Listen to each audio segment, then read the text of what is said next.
Você já ficou perdido ao tentar organizar a sua pregação, tentando encontrar referências bíblicas, por exemplo? Hoje eu vou te apresentar dois aplicativos e um site que vão revolucionar a maneira em que você tem construído as suas pregações. E o melhor, cada um deles tem uma função específica que vai facilitar demais a sua vida. E o último aplicativo é bem conhecido, é provável que você já o utilize, mas eu vou te mostrar como extrair o melhor resultado dele.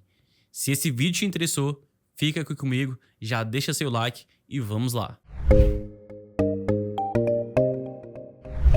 O primeiro aplicativo é esse aplicativo aqui, ó, Bíblia Strong.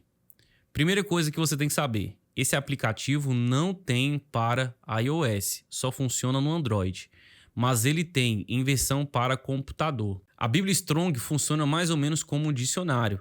Ela tenta buscar no grego, no aramaico e no hebraico os principais significados, conceitos e aplicações de palavras originais. Por exemplo, eu estou aqui em Atos 17. Todas as letras que estão em azul, elas possuem esse significado, esse conceito no original. Por exemplo, vamos pegar o versículo de número 2. Paulo, segundo o seu costume, foi procurá-los e por 3 sábados arrazoou com eles acerca das Escrituras. Esse texto está no livro de Atos. Atos foi escrito na língua grega. Então eu posso clicar aqui, ó, em cima de Escrituras e eu vou ver como que essa palavra era utilizada pelos gregos. Aqui nós temos a escrita dela, nós temos a pronúncia, por exemplo, ó, grafei, e o que viria a ser substantivo feminino.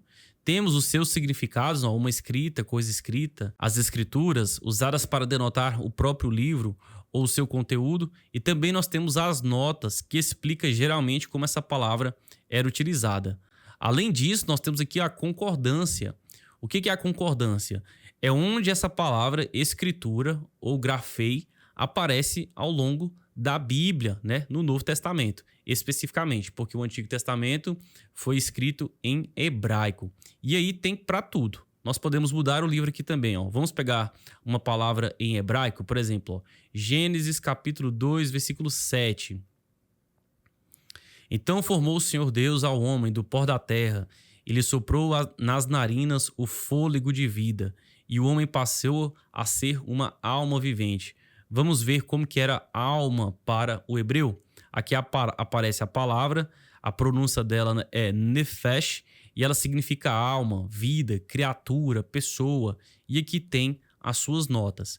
Perceba, às vezes nós entendemos essas palavras que estão na Bíblia de uma determinada forma, mas existem outras maneiras que essa mesma palavra aparece. Por exemplo, a palavra nefesh, ela aparece como vivente, seres, vida, alma, seres, mas também ela aparece no sentido de agrado em Gênesis 23:8.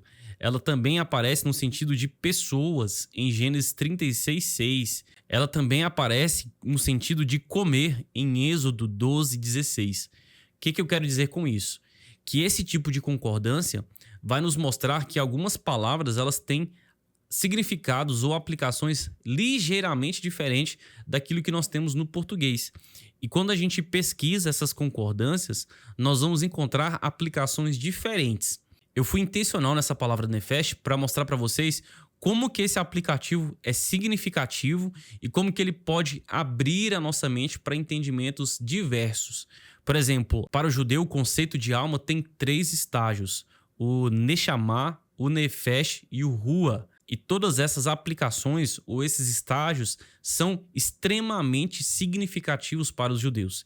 E olhando aqui nas concordâncias, é possível perceber a aplicação desses estágios diferentes da alma. Aqui eu não vou conseguir ter total profundidade sobre essas nuances. É por isso que eu preciso de outro aplicativo, que no caso vai ser um site. O site chamado bibleserver.com. Pessoal, se você está gostando desse vídeo e quer aprender muito mais sobre pregação por um preço extremamente acessível, em um curso que não vai te colocar em um funil de vendas que eu detesto. Eu não vou vender um curso para você para depois vender outro e depois vender outro. Eu vou te entregar um acesso a uma biblioteca que tem muitos cursos dentro dele. Eu quero te convidar a conhecer toda a infraestrutura do Sermão Envolvente, onde nós vamos aprender o básico sobre a pregação, o método Sermão Envolvente, que é uma espécie de pregação expositiva / temática com storytelling.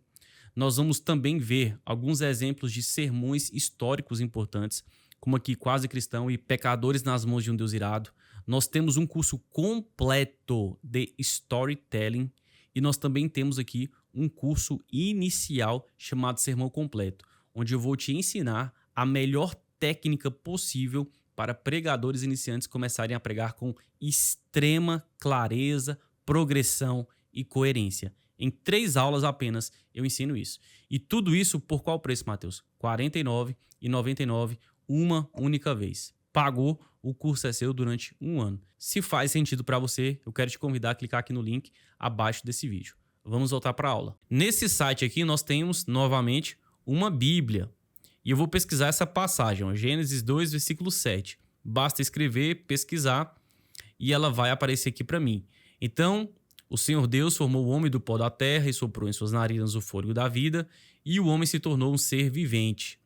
Essa Bíblia aqui, quando eu clico sobre a passagem bíblica, por exemplo, aqui ó, que ficou pontilhado, perceba que está pontilhado embaixo, eu consigo aqui embaixo, nesse botão laranja, clicar nele e ver etiquetas, minhas anotações, e aqui tem comentários.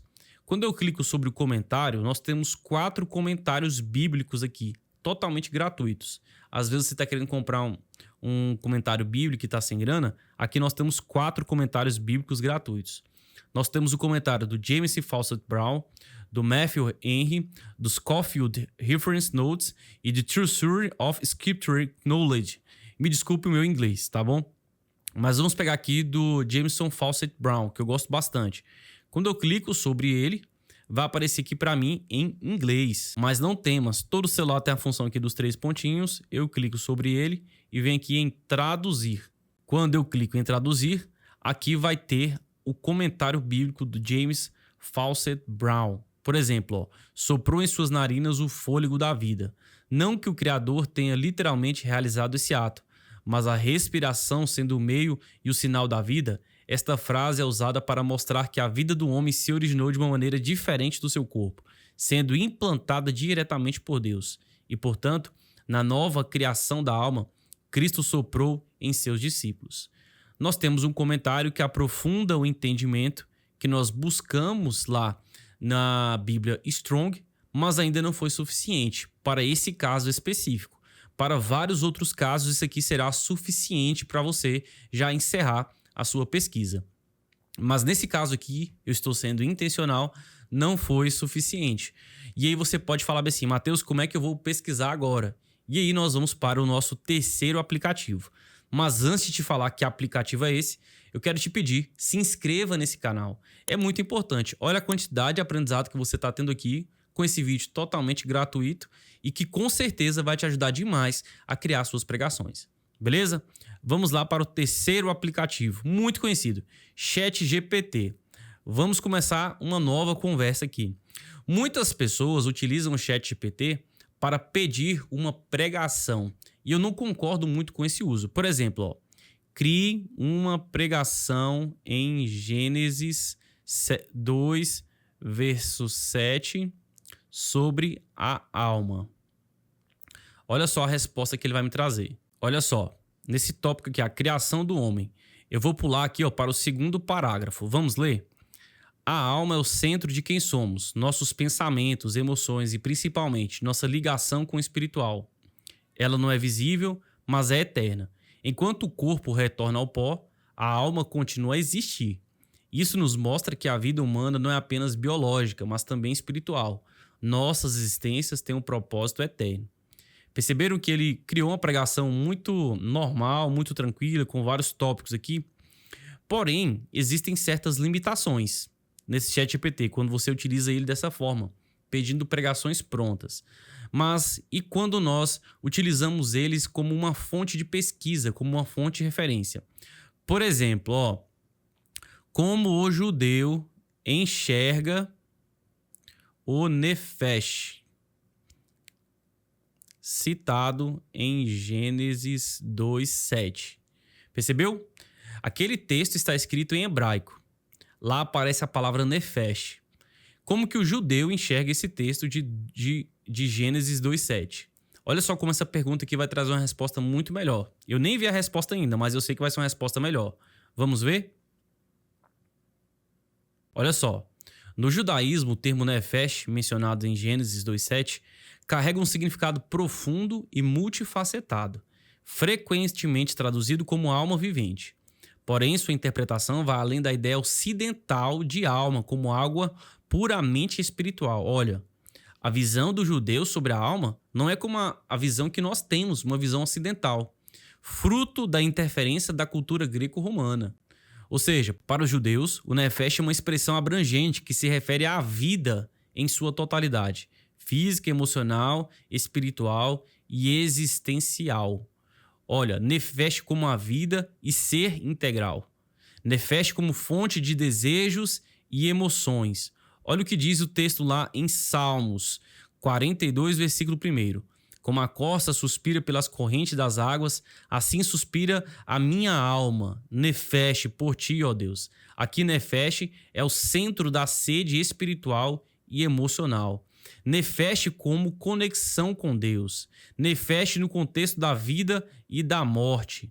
A relação entre nefesh, rua e neshama. Olha, rapaz, o que eu tinha falado para vocês aqui. Então, usar o ChatGPT para você tentar entender alguns mistérios que estão ali na Bíblia, que outras pessoas já fizeram esse tipo de pergunta, é extremamente funcional. Perceba, eu não estou pedindo para ele trazer um conceito teológico para ele me explicar. Eu perguntei de forma extremamente objetiva como que o judeu enxerga a alma. E ele vai e trouxe aqui a resposta, ó, a relação entre nefesh, rua e neshama. É assim que os judeus interpretam e entendem a alma. Então, utilizando esses 3 aplicativos que eu acabei de mostrar para você, em um versículo simples, como Gênesis 2:7, eu mostrei que existem maneiras diferentes de enxergar a alma. Eu busquei comentários bíblicos no site BibleServer e ainda peguei o ChatGPT para trazer à tona conhecimentos que não estão ali no versículo bíblico, conhecimentos que são mais profundos. Eu posso utilizar o ChatGPT para fazer perguntas históricas. Eu posso utilizar o ChatGPT para trazer várias concordâncias que às vezes eu não conheço. Eu posso utilizar o ChatGPT para trazer esses significados aqui. Tudo aquilo que a internet produziu, tudo aquilo que está em livros, tem uma tendência muito forte de estar dentro do ChatGPT. Então eu preciso aprender a fazer as perguntas corretas para que ele me traga resultados assim que vão incrementar a minha pregação. Por exemplo, nesse tópico aqui, eu não quero que você pregue sobre isso. Eu quero apenas que você entenda isso. Para o judeu, a alma seria a soma do corpo e do espírito. Então, corpo e espírito é a alma. Nós seríamos isso. Então, o judeu não enxerga o homem como 3 partes. Na verdade, são apenas 2 partes. E a alma é o produto dessa soma. E aí, lá no Novo Testamento, nós encontramos esse ser humano composto por 3 partes, ou tricotômico, corpo, alma e espírito. E essa diferença provoca uma coisa importante. Se o ser humano não possui uma alma, se a alma é o resultado de corpo e espírito, o corpo volta à terra e o espírito volta a Deus. Então a alma não vai para lugar nenhum, porque a alma é o somatório de corpo e de espírito. Percebeu? Mas lá no Novo Testamento existe a alma. Então o espírito volta para Deus, o corpo volta para a terra e a alma vai para onde? Percebe que tem algum lugar para essa alma ir? E aí tem essa discussão. Será que os mortos estão apenas dormindo, repousando? Ou será que os mortos imediatamente após a morte vão para algum lugar? Percebeu? Então essa discussão ela é muito importante dentro de apenas um texto. E aqui eu poderia continuar essa discussão no ChatGPT. Se você gostou desse vídeo, clique em curtir e escreva aqui abaixo o que você mais gostou das coisas que você aprendeu comigo. Deus te abençoe.